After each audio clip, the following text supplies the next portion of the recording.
Hoy vamos a ver la práctica 4 de la asignatura de procesadores de lenguajes. Si entramos en la página de la asignatura, vemos todo lo que es el temario, el programa teórico y, como os decía, en este vídeo vamos a ver la explicación de la práctica 4, que lleva por título Analizadores sintácticos descendentes. Bueno, vamos abriendo y os cuento.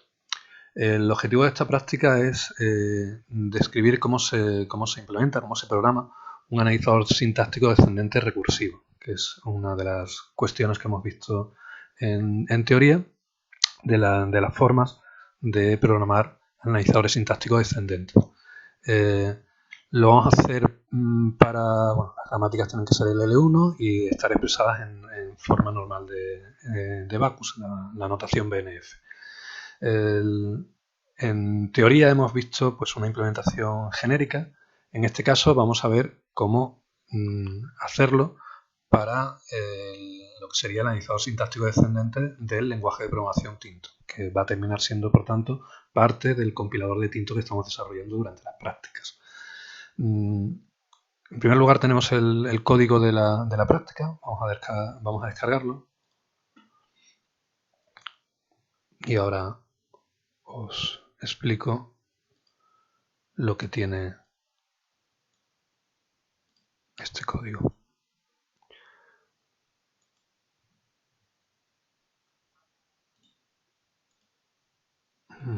Vale. Vamos a lanzar Eclipse y vamos a cargar el código de la práctica. El código de esta práctica está basado en el código de la práctica 2, en el que lo que veíamos era la forma de hacer a mano un analizador léxico, y en concreto el analizador léxico del lenguaje Tinto. Vamos a importar el proyecto. Lo tenemos en el escritorio, práctica 4. Ahí.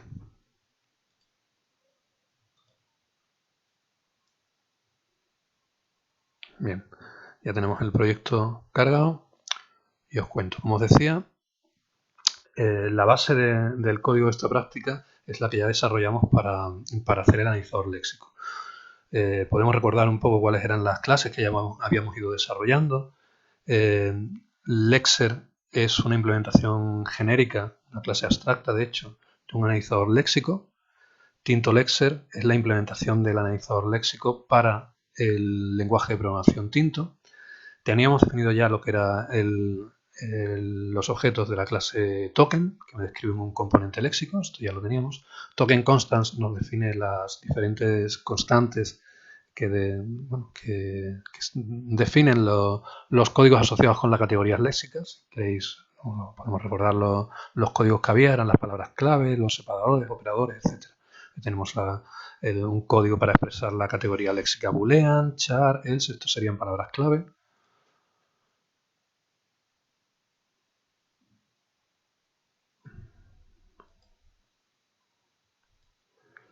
Después tendríamos el código para la categoría léxica identificador, literal de tipo entero, literal de tipo char, y ya separadores, paréntesis abiertos, cerrados, etcétera, y también operadores. Bien, estos serían los diferentes tipos de categorías léxicas que habíamos descrito, que habíamos reconocido ya en el analizador léxico. Teníamos también BufferedCharString. Recuerdo que esto era una clase que habíamos creado para hacer de buffer intermedio de lectura sobre los ficheros de entrada. Y teníamos también Lexical Error, que era la clase que utilizábamos para describir un error de tipo léxico. Bueno, lo que es propio de esta práctica, realmente en toda la práctica lo que vamos a añadir son dos clases. Syntax Exception, que me va a definir un error en este tipo, una excepción de tipo sintáctico, y Tinto Parser, que va a ser realmente el desarrollo del analizador sintáctico descendente recursivo. Bueno, ahora veremos el código. Voy a ir minimizando esto y vamos viendo la práctica. Bueno, en primer lugar, lo que debemos definir es la sintaxis del lenguaje de programación Tinto. Y vamos a hacerlo con una gramática en formato extendido, en formato EBNF.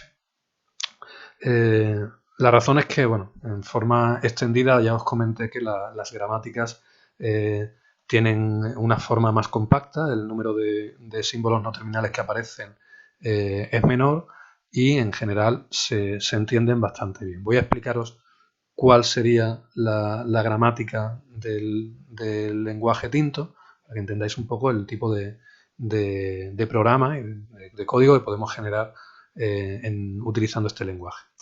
Bueno, el símbolo inicial de la gramática, le llamamos compilation unit, esto definiría todo el contenido de un fichero .tinto. ¿De acuerdo? Bueno, en un fichero .tinto tendríamos, en primer lugar, un conjunto de cláusulas de importación. Si veis, esta es una clausura que podría tener pues ninguna cláusula de importación, o una, o 10, o 20, o las que sean. ¿De acuerdo? Y a continuación, una declaración en lenguaje Tinto. Una cláusula de importación, la sintaxis de una cláusula de importación consiste en la palabra clave import, seguido de el nombre de la biblioteca que estemos importando, seguido de un punto y coma. Esto me permite poner cosas como import console punto y coma. ¿De acuerdo? Bueno, después de las cláusulas de importación viene lo que es propiamente la declaración de la biblioteca. Una declaración en Tinto pueden ser dos cosas diferentes. Puede ser una biblioteca normal, por llamarlo de alguna forma, o bien una declaración de una biblioteca nativa.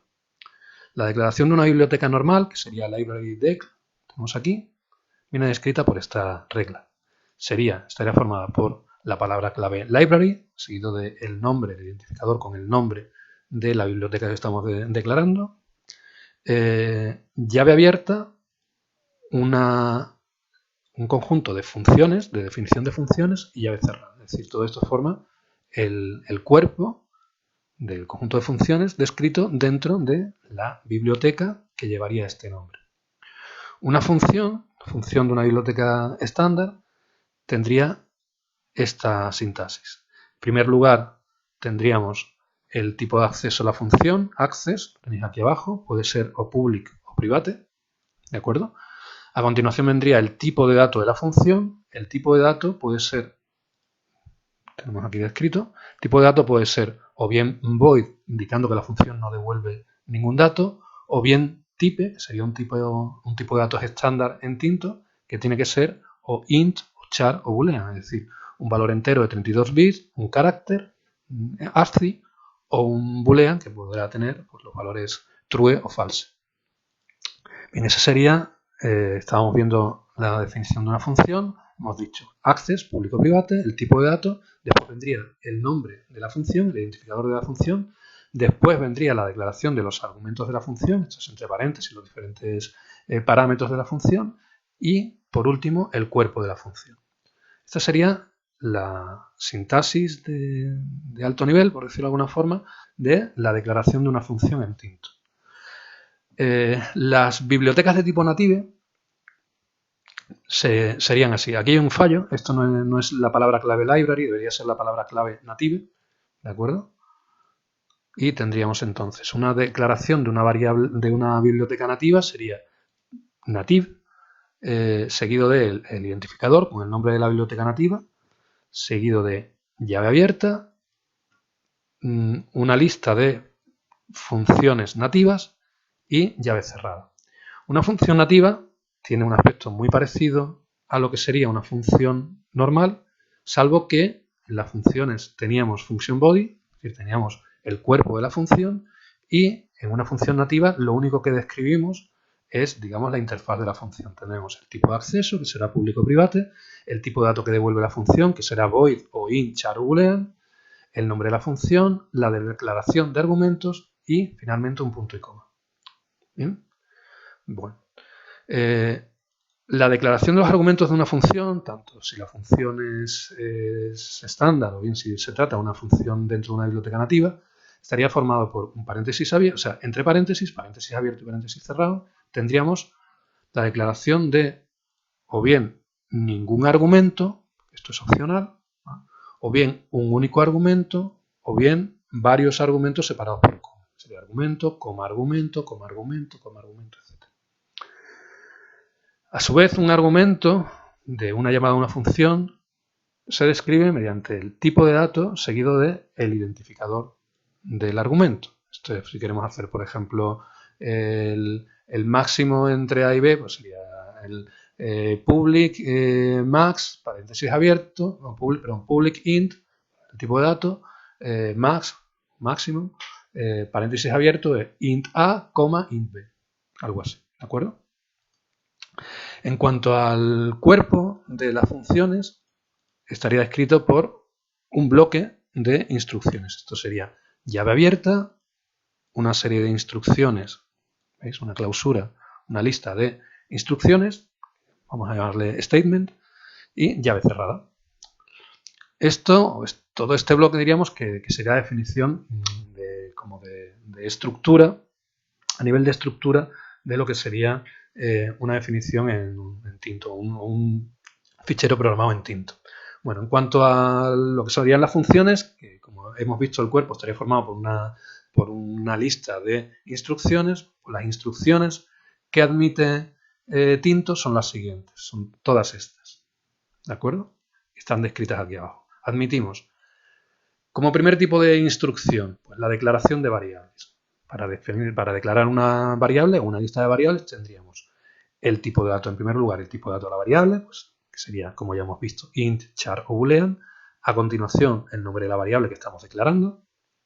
Por ejemplo, int a, pues int sería el tipo y el identificador sería a o media o lo que queramos.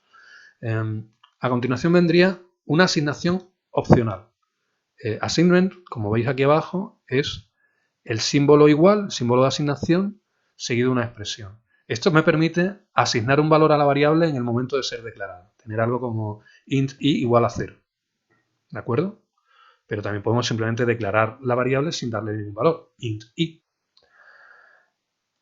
En las declaraciones vemos también este bloque, que sería que realmente estamos declarando una lista de variables. Podríamos definir algo como int i, j.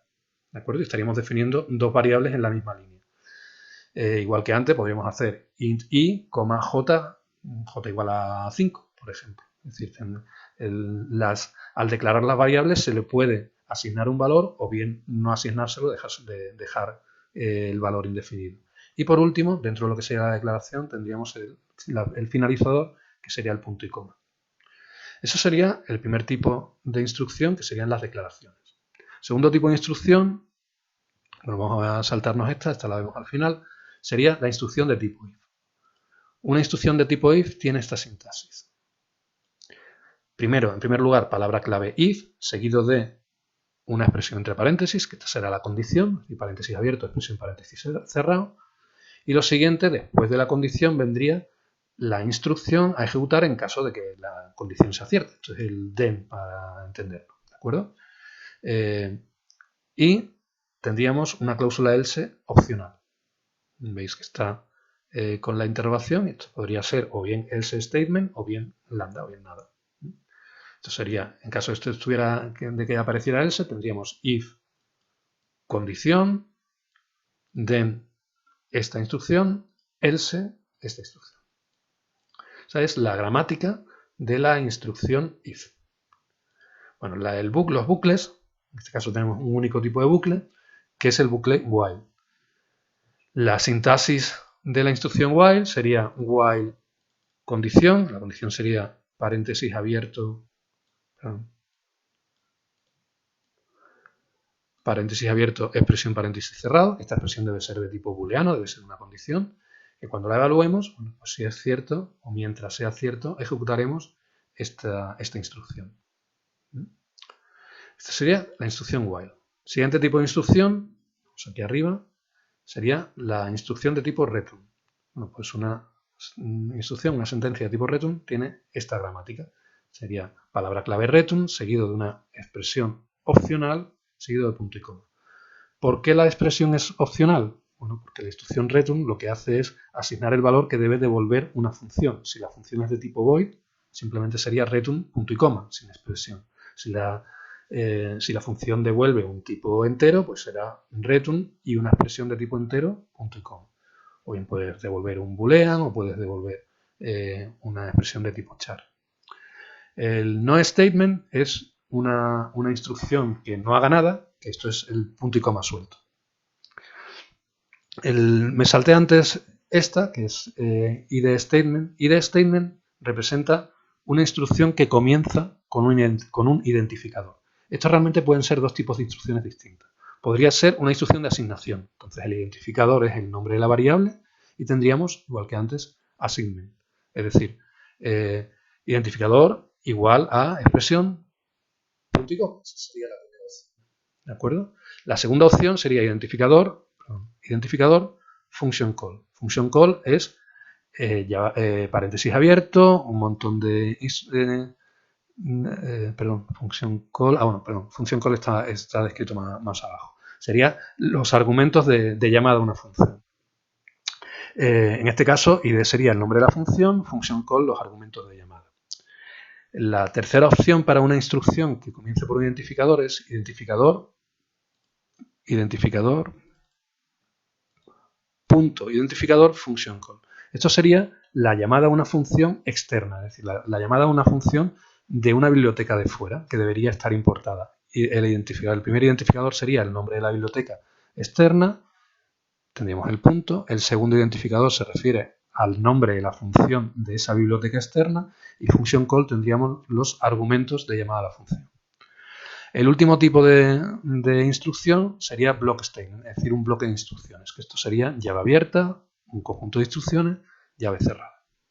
Bien, pues esas serían las diferentes instrucciones que tiene Tinto. Como veis, nada más que tenemos un tipo de bucle, que es el while, solamente tenemos una instrucción condicional, que es el if, tenemos solamente un tipo de asignación, que es directamente una variable, tenemos también llamadas a funciones y, bueno, la instrucción reto.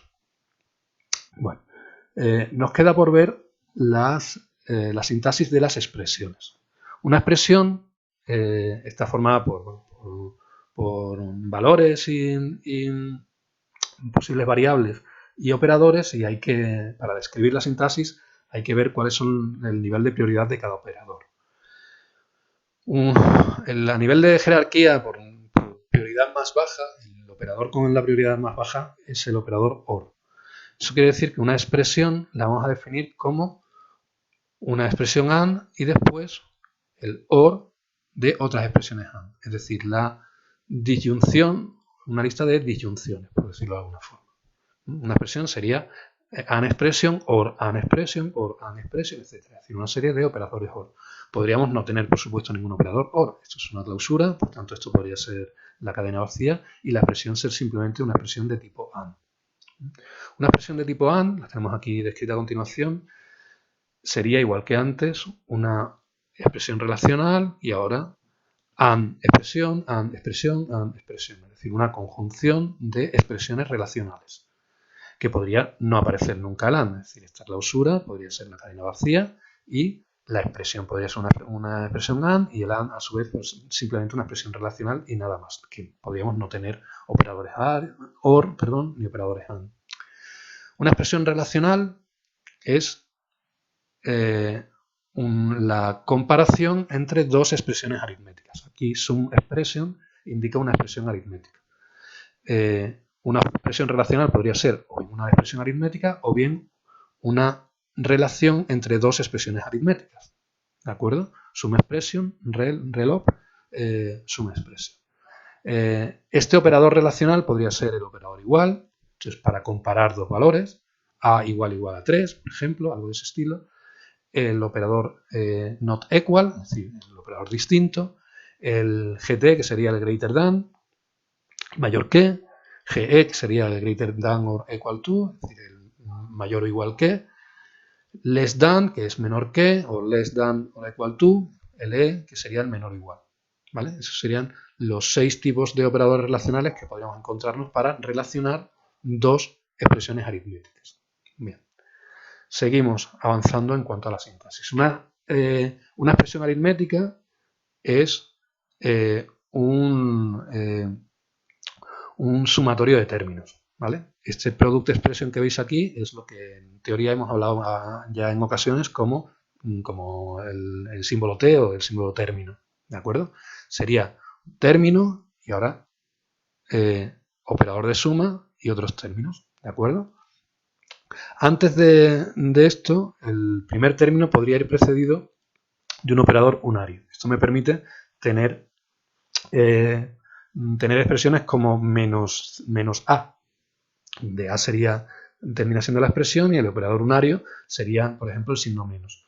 O también podría ser la negación lógica. Si A fuera una expresión booleana, pues not A sería una expresión booleana donde el not es el operador unario. Bien, eso en cuanto al operador unario que veis aquí. El operador de suma podría ser o bien realmente la suma, la plus, o bien la resta. ¿Vale? Estos serían operadores a nivel de suma, en el mismo nivel de prioridad que la suma. Estaríamos con la suma y la resta. Bien, un término, una expresión producto, como esta, un product expression, sería un producto de factores, que es esto que tenemos aquí. Es un product expression, sería factor, y ahora multiplicado por factor, multiplicado por factor, multiplicado por factor, etc. ¿De acuerdo? Realmente, el operador de multiplicación podría ser el producto, pero también puede ser la división o puede ser el módulo. Estos tres operadores tienen el mismo nivel de prioridad. Bien, estamos en lo que entendíamos por un factor. Un factor puede ser o bien un literal, ¿vale? Una constante, o bien una referencia, ahora veremos qué es una referencia, o bien una expresión entre paréntesis. Sería esta opción. Estas serían las tres opciones de lo que pueden ser un factor. ¿Qué es un literal? Pues un literal puede ser un literal de tipo entero, esto es una constante entera, es el 125, por ejemplo. Un literal puede ser también un literal de tipo carácter, esto es tener una letra entre comillas simples, comilla a comilla, por ejemplo. O bien podemos tener literales de tipo boolean, que sería true o false. Estos son palabras reservadas que indican literales de tipo boolean, pues cierto o falso. Hemos dicho que un factor podría ser un literal, pero podría ser también una referencia. ¿Una referencia qué es? Bueno, pues una referencia pueden ser tres cosas. Podría ser un identificador suelto, es decir, si fijáis todo lo que viene aquí, esto es opcional, si veis la interrogación, todo indica que todo esto es opcional, podría no aparecer y tendríamos simplemente una referencia, es un identificador. En ese caso estaríamos referenciando a una variable. Una referencia podría ser también identificador seguido de function call. Function call, esto ya es lo que os decía antes, que podía aparecer en las ID statement, en las instrucciones que aparecen, que comienzan por un identificador. Bueno, function call son los argumentos de llamada a una función, que es esto que tenemos aquí. Paréntesis abierto, un conjunto de expresiones separados por coma, paréntesis cerrado. Si lo que nos encontramos es identificador y ahora paréntesis abierto, conjunto de expresiones, paréntesis cerrado, la referencia sería la llamada a una función que debe ser una de las funciones de la biblioteca que estamos declarando. La tercera opción es que tengamos este identificador seguido de punto identificador y function call.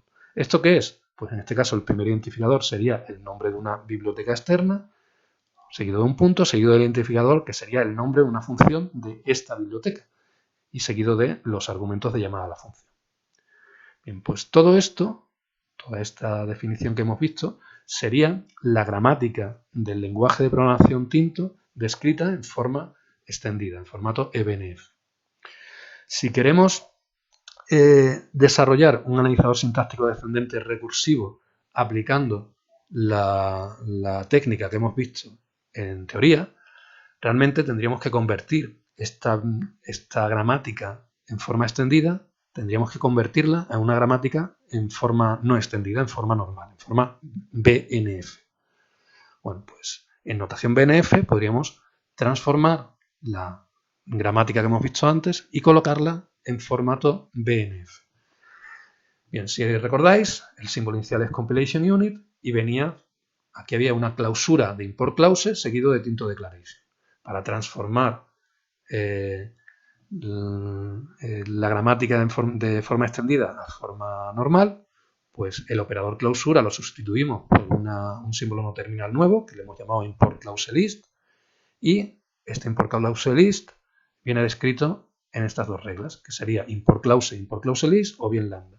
Esto describe la clausura de import clause.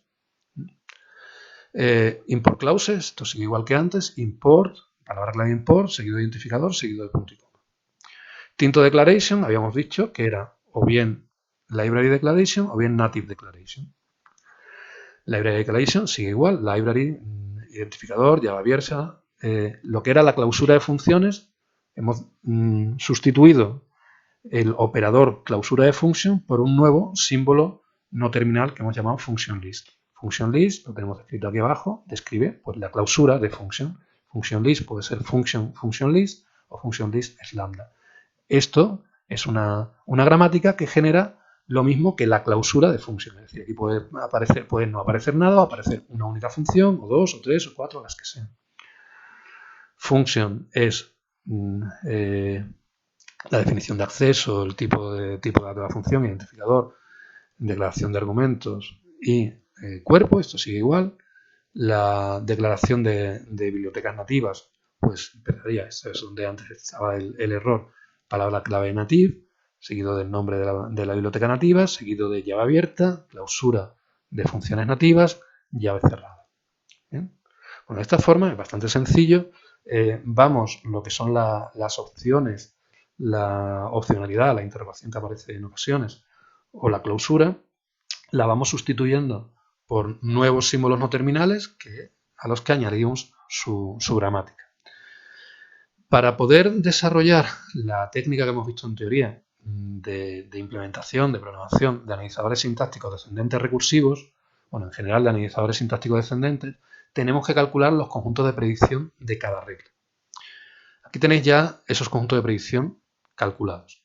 El conjunto de predicción sería, lo que indican es cuáles son los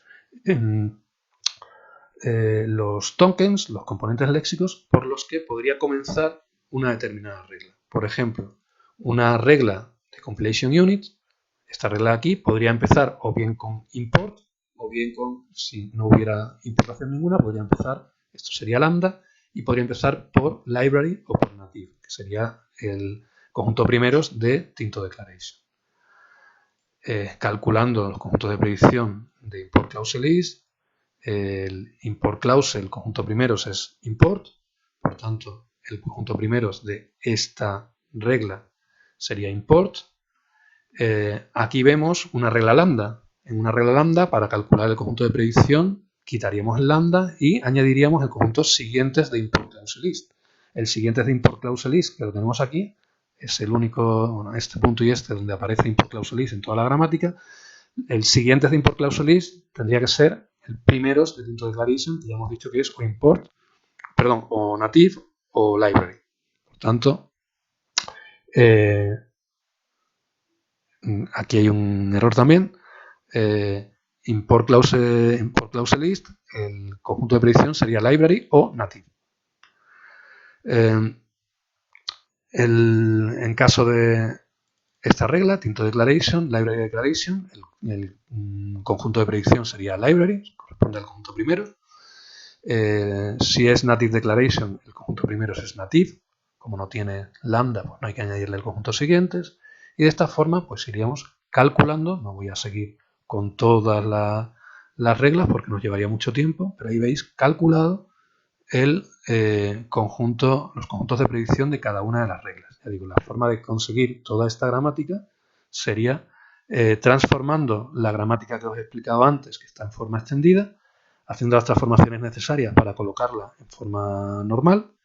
Y ahora habría que hacer, tomároslo como un ejercicio, si queréis, un poquito largo, el cálculo de los conjuntos de predicción de todas estas reglas. Es algo laborioso, pero en general no es especialmente complicado. Bueno, pues vamos con todo este conjunto de predicción, con esa gramática y esos conjuntos de predicción ya calculados, nos podemos plantear hacer la implementación. Es decir, ya podemos ver el código de la implementación.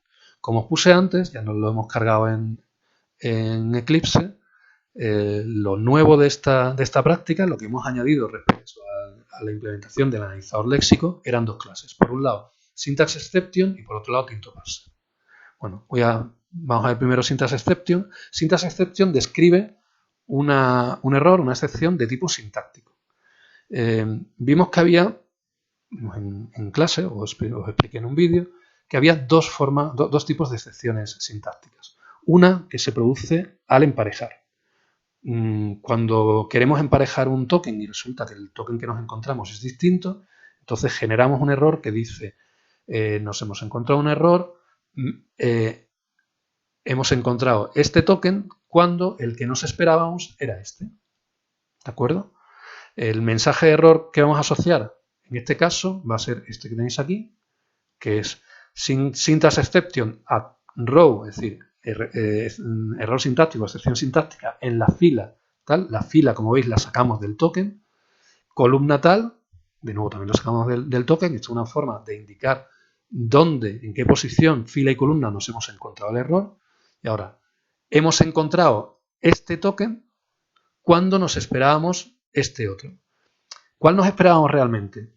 Bueno, tened en cuenta que lo que estamos utilizando para indicar cuál era el token que nos esperábamos es el código de su categoría léxica. Es decir, expected va a tener, por ejemplo, el valor 16, el 3, el 5, va a ser un numerito.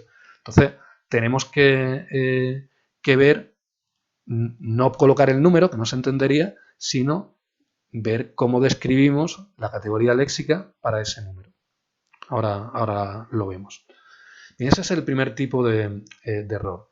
El segundo tipo de error nos lo encontramos en lugar de la función match, en el emparejamiento, nos lo vamos a encontrar en todas las funciones sintácticas, es decir, en todas las funciones asociadas a símbolos no terminales. Y en ese caso, el tipo de error es que nos hemos encontrado un cierto token cuando nos esperábamos una lista de opciones, es decir, alguno de los siguientes tokens, ¿vale? En ese constructor de excepción, pues indicaríamos el token que nos hemos encontrado y la lista de tokens que nos estábamos esperando. El mensaje en este caso que vamos a indicar es syntax exception at row tal, column tal, es decir, excepción sintáctica en la fila tal y columna tal para situar el error. Y ahora nos hemos encontrado este token, ¿de acuerdo? GetLexem lo que nos dice es el lexema del token que nos hemos encontrado, mientras nos esperamos alguno de los siguientes. Y alguno de los siguientes, ahora ponemos una serie de saltos de línea e indicaríamos en cada línea alguno de los tokens, de las categorías léxicas que hubieran sido válidas. ¿De acuerdo? El getLexem for kind lo que hace es asociar el código de la categoría léxica con la descripción que vamos a colocar en el mensaje de error. Si la categoría léxica es boolean, pues entonces vamos a poner boolean. Si es char, char, es decir, lo que serían tipos de datos o en general lo que corresponde a palabras reservadas, pues vamos a poner el lexema de esa palabra reservada. Si lo que nos esperábamos era un identificador, que será pues cualquier identificador, el que sea, nos esperábamos identify. ¿De acuerdo? Si lo que nos esperábamos era un literal de tipo entero, en principio no sabríamos cuál es, pues pondríamos integer literal.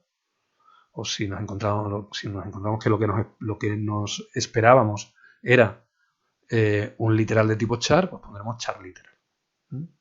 Si nos esperábamos una coma, vamos a ponerlo, en lugar de poner el simbolito coma, vamos a poner coma, vamos a poner el símbolo dot. Y por lo demás serían los lexemas asociados a las diferentes categorías léxicas. Bien, esta es la clase que utilizamos para describir un error sintáctico si se produjera. Vamos a ver qué pinta tiene cerrar ya esto, la implementación, la programación del analizador sintáctico. Bueno, esto, el comienzo vais a ver que es muy similar al código que habíamos visto en teoría. La clase analizador sintáctico, en este caso TintoParser, decimos que implementa token constants. Token constants son las constantes vinculadas a la categoría léxica. Al ponerle implement token constant nos ahorramos tener que poner token constants punto boolean, token constant punto char, token constant punto, y podemos directamente poner algo como esto. Podemos poner aquí EOF en lugar de tener que poner token constants punto EOF. Bueno, ¿qué tenemos en la clase TintoParser? En primer lugar, como campo de la clase tenemos el analizador léxico. En teoría, si no recuerdo mal, ahí poníamos Analex o algo así. Bueno, en nuestro caso, el analizador léxico de Tinto es un objeto de la clase TintoLexer. Después, y esto es igual que veíamos en teoría, tenemos que almacenar el siguiente token, lo que llamamos el token de preanálisis. Eso lo vamos a llamar next token. Después tenemos la clase que realiza realmente el análisis sintáctico, que es la clase parse. La clase parse devuelve un boolean para indicar si la cadena es correcta o incorrecta. Si es correcta, devolverá true. Si es incorrecta, devolverá false. Bueno, en este caso, en teoría, si no recuerdo mal, habíamos puesto input stream. En este caso vamos a tener una implementación donde directamente le pasemos el fichero que queremos analizar, el objeto file. Bueno, con este objeto file lo que hacemos es nos creamos el analizador léxico para analizar léxicamente este fichero, ¿de acuerdo? Lo siguiente es que obtenemos el primer token de preanálisis, lo almacenamos en next token. A continuación lo que hacemos es reconocer el símbolo inicial de la gramática. Aquí hay dos opciones. La primera opción es que hay un fallo. Si hay un fallo, se va a generar una excepción. Si se genera una excepción, pues entonces el método parser va a salir de forma abrupta generando una excepción, un syntax exception. También podría salir de forma abrupta generando un IO exception, es decir, una excepción de entrada-salida. La única forma de dar esto es que tenga un fallo el objeto file al abrirlo. Si nos encontramos un fallo de apertura del objeto file, aquí en este punto se generaría una excepción de tipo entrada-salida. Si no es así, si todo va bien, parse compilation unit, perdón, el parse símbolo inicial de la gramática, no daría ningún problema, con lo cual llegaríamos a el final de reconocimiento sintáctico del símbolo inicial de la gramática. En ese punto, si el siguiente token es el final de entrada, entonces es que la cadena es correcta y devolveríamos true.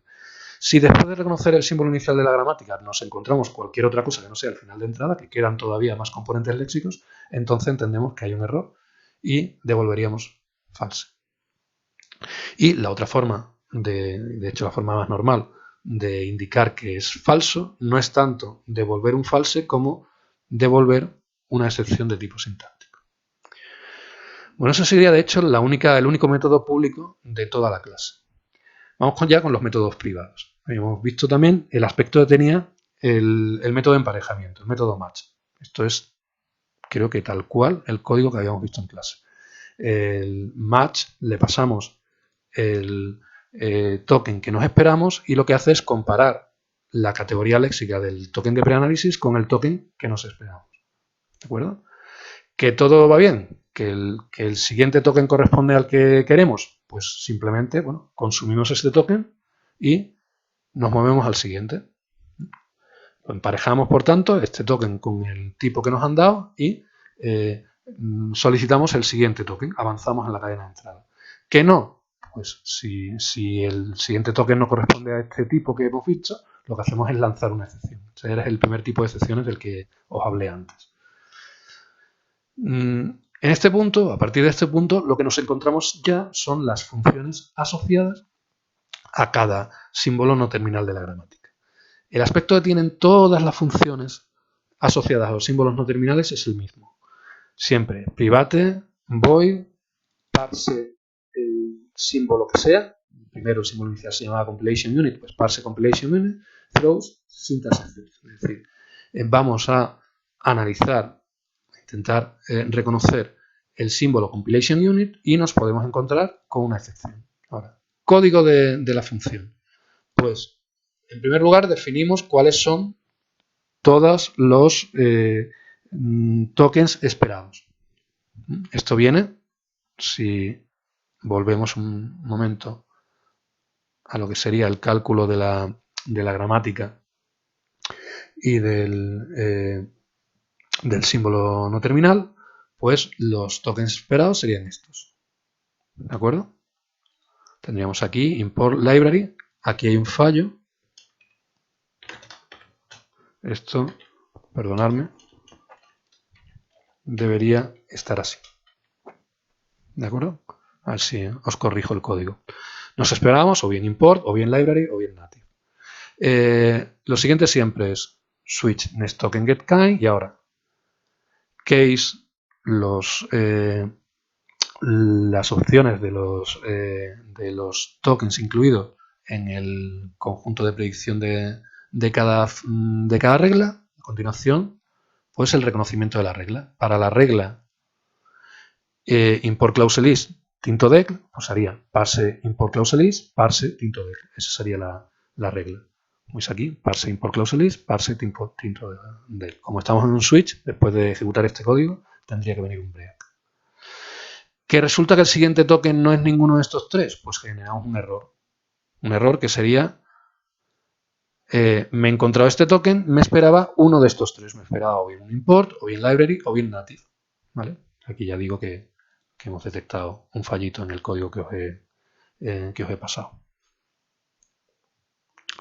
Import clause list, pues igual, iríamos aquí y en import clause list nos encontramos con dos opciones, con dos reglas, ¿de acuerdo? Tendríamos estas dos. Tendríamos la regla import clause list o bien la regla lambda. El conjunto de predicción, la unión de los conjuntos de predicción, pues sería import library, y aquí de nuevo hay un fallo. Nos esperaríamos o bien import, o bien library, o bien native. Si nos encontramos un import, entonces hay que ejecutar la primera regla, import clause list, y si nos encontramos o library o native, indicaríamos la segunda regla, que sería la regla lambda. La siguiente regla, pues nos vamos aquí a la descripción, que sería esta de aquí. Import clause es import identificador punto y coma.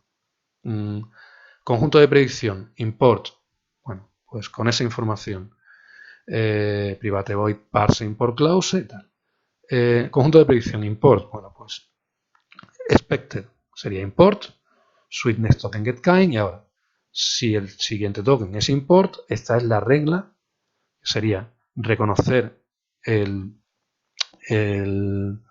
la categoría léxica import, o sea, el componente léxico import, a continuación reconocer un componente léxico identificador, y a continuación reconocer el punto y coma. ¿Que resulta que en parse import clause no nos encontramos con import? Pues entonces estaríamos ante un error de tipo sintáctico. Bien, de esta forma, como veis es bastante largo lo que tenemos aquí, esto es tedioso, vamos a ir viendo cada una de las reglas y de los símbolos no terminales que tenemos aquí. Todo esto sería la traducción de toda la gramática que hemos visto hace un rato.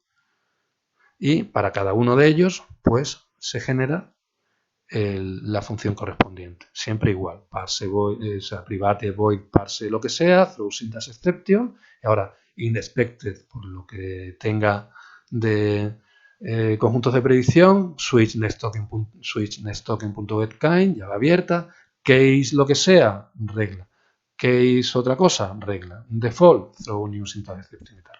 Si os fijáis, absolutamente todas tienen el mismo aspecto. Private void parse lo que sea, throw syntax exception, expected lo que sea, switch next token getKind, tal, llave abierta. Ahora, case, esta es realmente la regla, library identificador, llave abierta, función list, llave cerrada, o bien error de tipo sintáctico.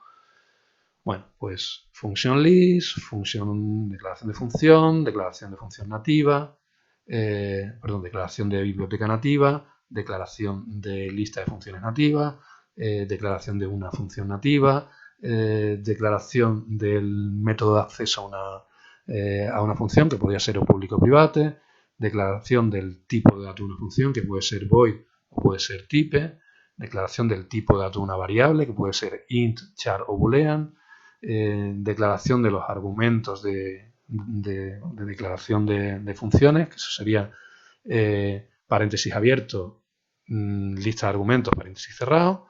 Lista de argumentos puede ser o bien el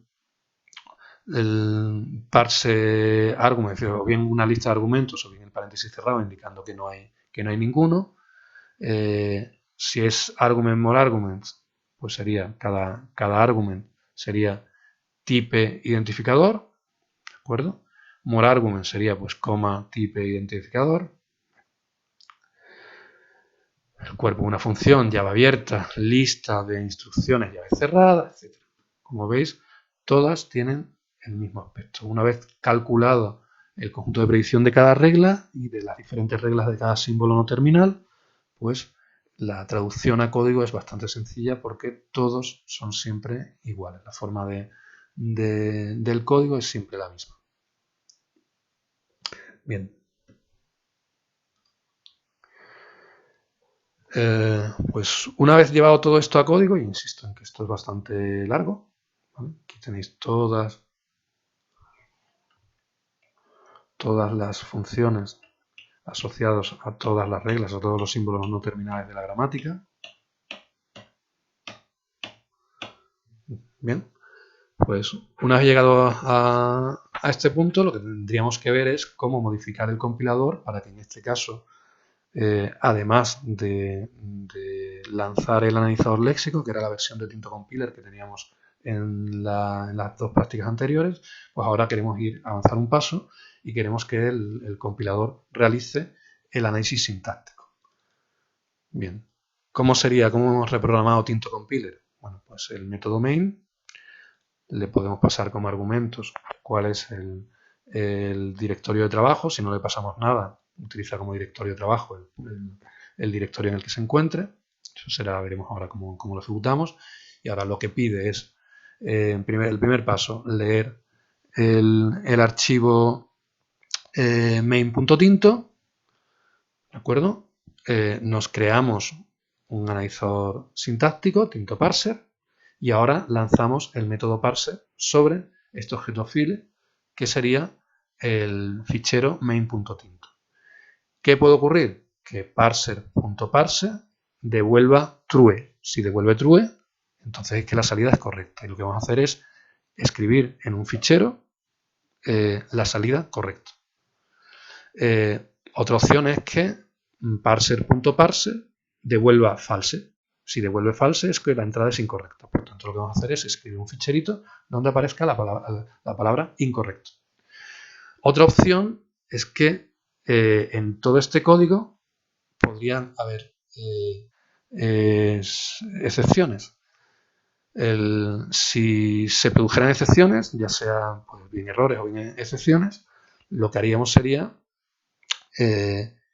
escribir en un fichero de error el error, la descripción del error cometido, y en el fichero de salida, el fichero de output, pues indicaríamos incorrecto. Print error lo que hace es crear el fichero tinto-c-errors y escribir, pues encontrado un error y la descripción del error que hayamos visto, que hayamos encontrado. El método printoutput lo que hace es crear el fichero tinto-coutput.txt y escribir el mensaje que le estamos dando. El mensaje podría ser correcto, podría ser incorrecto. ¿De acuerdo? Bueno, pues con todo esto podemos ya compilarlo todo, generar el tinto-c, etc. Podemos darle a la herramienta ANT, runas ANT build. Esto nos generaría una nueva versión del tintoc.jar.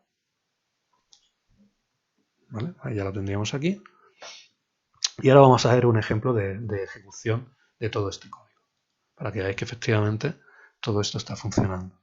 Como lo teníamos aquí en práctica 4, esto es lo que acabamos de generar, es el tintoc.jar que acabamos de generar, y lo vamos a copiar en el directorio de trabajo. De esta forma, pues simplemente con ejecutar tintoc.jar va a utilizar este directorio como directorio de trabajo. En este directorio de trabajo va a buscar main.tinto y lo va a analizar. Vamos a ver qué es lo que tiene main.tinto. Veis que es un fichero describiendo pues un ejemplo de una aplicación escrita en Tinto. Import consola, library main, public void main y tal. Esto lo vimos en su momento. Bueno, pues es simplemente buscamos los números del 1 al 100 y verificamos si son primos o no son primos. En este caso es un ejemplo sencillo.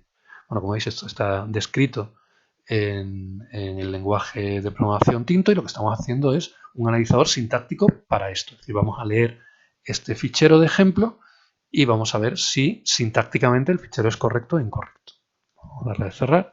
Si ejecutamos el compilador, la versión del compilador que tenemos ahora mismo, al actualizar vemos que se genera un fichero tintocoutput.txt que se daría el resultado, y el resultado es que la entrada es correcta.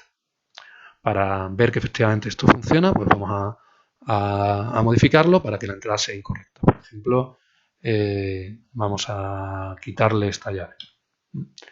Detrás de library main debería venir una llave abierta, no se encuentra una llave abierta y el error que debería dar es me he encontrado public cuando me esperaba llave abierta. Vamos a darle a salvar, vamos a borrar esto y vais a ver que efectivamente ahora nos genera el fichero de salida con el valor incorrecto y el fichero de error describiendo cuál es el error encontrado. En el fichero main.tinto se ha encontrado un error que es excepción sintáctica en la fila 12, columna 2. Nos hemos encontrado public mientras nos esperábamos una llave abierta. Esto sería un error de emparejamiento. Podemos forzar un tipo de error diferente.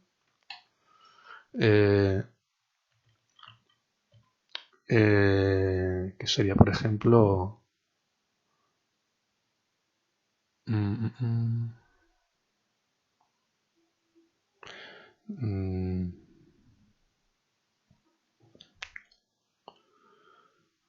vamos a poner algo así.